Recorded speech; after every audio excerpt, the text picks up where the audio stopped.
Hello. So parang nakakapagtaka naman eh. Laki na nga ng profits mo eh.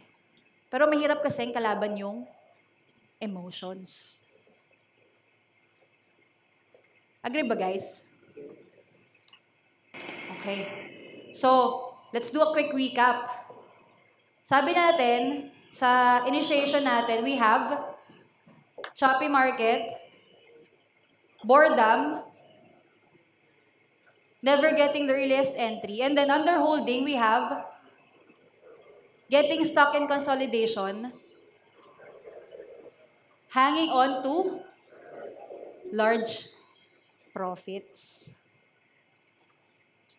Sige, let's move to our last sa liquidation natin. Ito actually, sige, ano mo tayo, before we go to liquidation, may naalala lang ako isang quote from Martin Zweig. You guys know who Martin Zweig is? Ano siya, a millionaire investor. This is what he said. He said,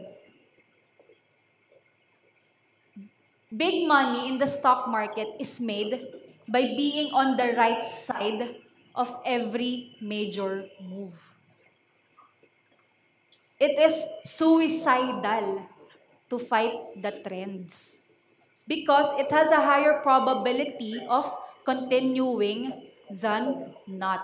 Ano ulit? It is suicidal to fight the trend. So even if you're currently stuck in consolidation, kung hindi pa na-hit yung trail stop mo, if the trend's still intact, just go with it. Diba? Just go with it. If you can fight it, ride it. Diba? Tell your seatmates, if you can fight it, ride it. Yan ang gusto natin eh.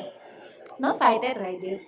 Diba? Sige, let's go to liquidation. Now, underselling, one of the biggest challenges for a trend follower falls underselling.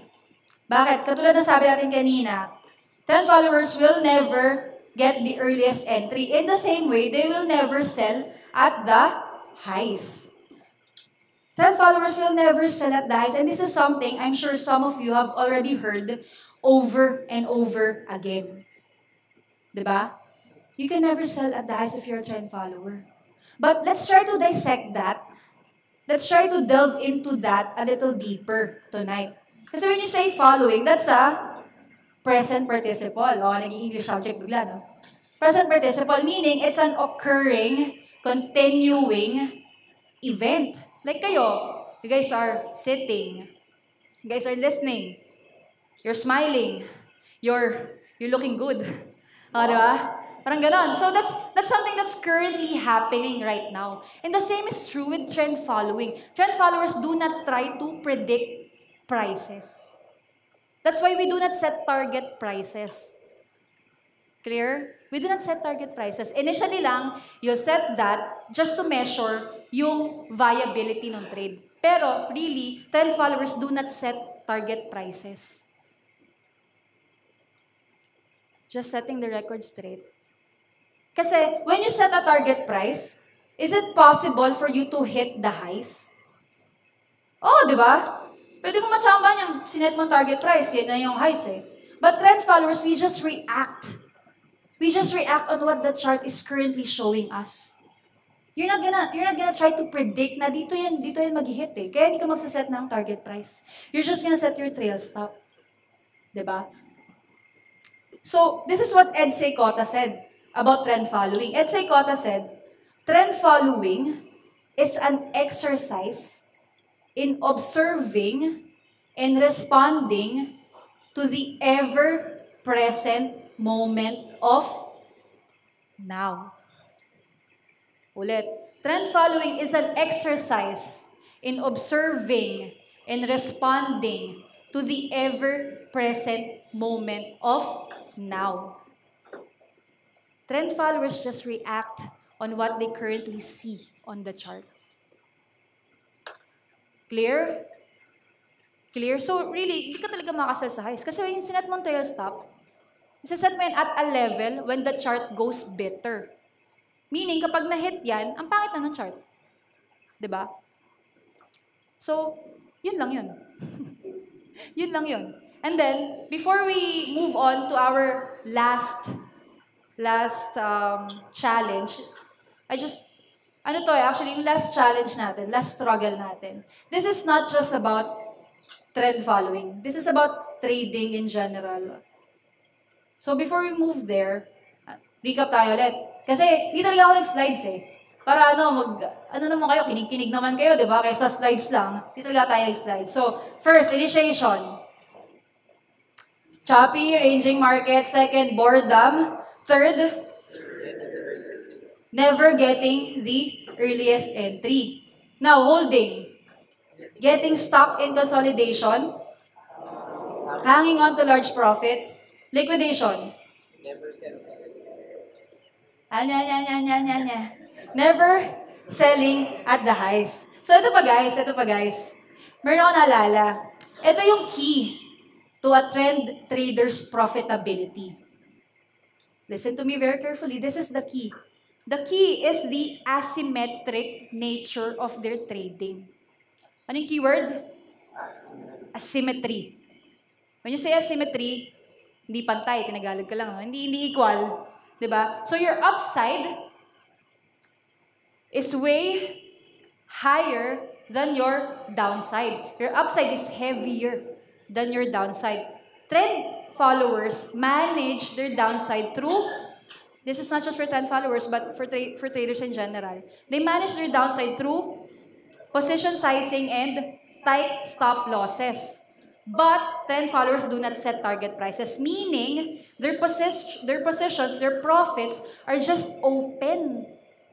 It's just open until the chart gives you a good reason to exit. Meaning, nag-set ka ng cut loss mo, -5. Wala kang target price. Lumipad yung stock, 50, 60, 70%. Diba? It's just open until the trend is intact. So, is that balanced? Downside, upside, is it balanced? Hindi, diba? Your upside is way, way higher than your downside. So, that is the key to a trend trader's profitability, the asymmetric nature of their trading. Is it clear? Clear? Okay. So, finally, let's move on to our last challenge. Ay, hindi. May ano pala ako, kwento ako. Kasi noong 2016, I was in, Subasta, and we were studying ZFT system. Tapos, may homework kami, mag-trend follow daw kami. Required siya, trend follow. And then, I got to ride Double Dragon. 2016, you guys remember that? 2016. So, I got to ride Double Dragon. And then, nakita ko yung stock sa port ko, umangat. Yung percentage gain ko as high as 80%. So, all of me, sabi, benta mo na yan. Baka yan na yun, benta mo na yan. Pero, bawal eh. So, sabi, stick to the plan. So, I didn't sell. After 3 days, I sold. Na-hit yung trail stop ko. So, 80% yan, nakita ko yun sa highs niya na. I sold at 38, 40%. So, in 3 days, half of my profits shaved. I was thinking, ano ba yan? Finalo ko pa yung trail stop ko. Sayang naman yung 40% ko. Diba? And that's very difficult when you've already seen the possibilities and you did not get to exploit it. Diba? Mas masakit yun kasi you didn't see it at all eh. Right? Parang pinaasa ka lang. Diba? May mga nagre-react dito. Parang mga pinaasa kayo ah. So, parang pinaasa ka lang. Diba? And you'd have a lot of what-ifs. Diba? What if I didn't follow my trail stop? What if I didn't follow my plan? And this is dangerous. You know why? Kasi the next time you are faced with the same scenario, the little voice in your head will grow stronger. Sabihin niyan, remember the time that we followed your plan? Remember the time that you lost half of your profits kasi you followed your trail stop? Diba? So next time, pwedeng, sige, let's listen to this voice in my head. So sige, you sold at 20% up. And then the stock flew. Nag 50% siya, no? So ikaw naman, ano ulit? What if ka na naman? What if I didn't listen to my emotions? What if I just held?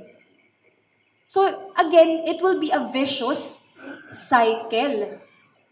Diba? And here's my what if for you. What if, starting today, you follow your plan? Ayaw nyo follow your plan? Ayaw? Parang parang challenge sa inyo to follow your plan eh. Can I hear a yes for that? Yes! Hina? Yes. Yun. Sige. So, asan na ba tayo? Last na pala. So, after that, let's go to the last challenge for traders. This is not just for trend followers. This is for traders. The last one is complacency. Complacency. You guys, sino mahilig dito racing?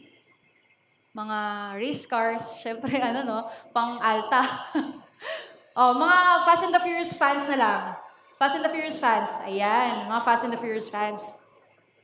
So, I'm gonna tell you about this guy. His name is Richard Petty. Very quickly, his name is Richard Petty. He is one of the best drivers, race car drivers, who ever lived. 20 years, he had an excellent winning record. In fact, sa Daytona, he's a NASCAR legend. Sa Daytona, he won it 507 times. So, ang galing, no? Pero, his career declined. And then, he did not get to recover it back. Other teams, they went high-tech, they refined their engines, while Petty's team, they grew complacent. They were set on their ways. Sabi nila, why are we gonna change anything? We've been winning for 20 years. Diba? So, Richard Petty, one of the greatest race car drivers, ended his career without a single win in his last 6 years. Nakalungkot, no? So, what can we get from this story? Ito lang, once you find your footing in the stock market, once you understand how the market works, magkakaroon ka ng winning gains, definitely, di ba? Even in trend following, in momentum trades, and whatever trades, once you get your footing, once you understand the market. Do not be fooled by your winnings. Do not be fooled by your successes. Because it might lull you into a false sense of security, into a sense of complacency. It will stunt your growth. This is not just for traders. This is also for people who experience success. Hindi lang ito yung success na nakapagpatayo ka ng business empire mo. Hindi. Even yung winning trade as a success for you, as little as that. Do not get fooled by that. Di ba sabi if you guys listen to Ma'am Hazel kanina, 10 consecutive winning trades, akala niya she can't lose. This is what one of the most successful people on earth said, Bill Gates. Sabi niya, success is a lousy teacher. It seduces smart people to think that they cannot lose. It's okay to celebrate your successes, definitely. Huwag nyo lang hayaan na ma-stunt yung growth nyo. Don't be fooled. Improve. Sabihin nyo lang sa katabi nyo. Don't be fooled. Improve. Ayun. So, actually yan lang siya. But this is why I told you guys in the beginning that trend following is not for everyone. If you came here and you wanted to be a trend follower because you're working, and at one point in our discussion you thought, I don't think I want to get stuck in consolidation, or I think I always want to have a chance to sell at the highs, then that's a glaring warning signal for you that maybe this is not for you. I haven't been in the market for a long time. I've only been here for a little over 2 years. I'm not gonna pretend as if I know so much about it. What I know is just a drop in the bucket. I still have so much to learn. But this is what I can tell you, guys. Some of my most profitable days in the market are when I have done absolutely nothing. Bakit? Because I was just riding the trend. I was just letting my profits run. I was a trend follower. And I realized that not a lot of people, not a lot of traders can do that. Other traders have this intense urge to always participate in the market every minute, every hour, every day. Find a system that you are comfortable with. Agree or agree? Agree. Wrong. Do not find a system that you're merely comfortable with. Find a system that you are compatible with. There's a big difference. For example, si sir and si ma'am, they're very close friends. Are they comfortable with each other? Yeah, they are. They're close friends. But it doesn't automatically mean that they are compatible together. But when we say sir and ma'am are compatible with each other, it means that they are not only comfortable together, but that they also fit. And that's our keyword. They fit. Okay? So this is your system. This is you. Your system should fit you as a trader and as a person. You know why? Because traders cannot follow rules for very long. Traders cannot follow rules for very long unless those rules reflect their personal style. Unless those rules reflect their personal style. You know why? Once a trader starts following a rule that is not reflective of their own style, you know what could happen? You know what could happen? The trader would reach his breaking point. He would reach his breaking point. And once someone reaches their breaking point, only three things can happen. One, they will quit. Second, they will change. Third, they will find new rules to follow. Yun lang yun. And this process is part of the evolution and growth as a trader. So really, kung di ka makikwit, pagdadaanan mo to eh. You will find a system, you will tweak it, you will personalize it. Okay? So find a system that fits you. Sige, if you guys wanna be successful in trading, if you guys wanna be successful in whatever business or career you're in, please stand. Sige, stand tayo, stand. Uy, na-press pala siya. Na-press pala siya. Please stand. Sige, I want you guys to read this quote with me. Read this quote with me, ha? Sabay-sabay tayo. 1, 2, 3. Longevity in this business, I've seen it again and again, is measured by discipline. So before I let you guys go, promise me one last thing. Okay na ba? Promise me one last thing. When you go home tonight or when you get out of this auditorium, find a mirror. Find a mirror and then ask yourself this. Are you disciplined enough to deserve success?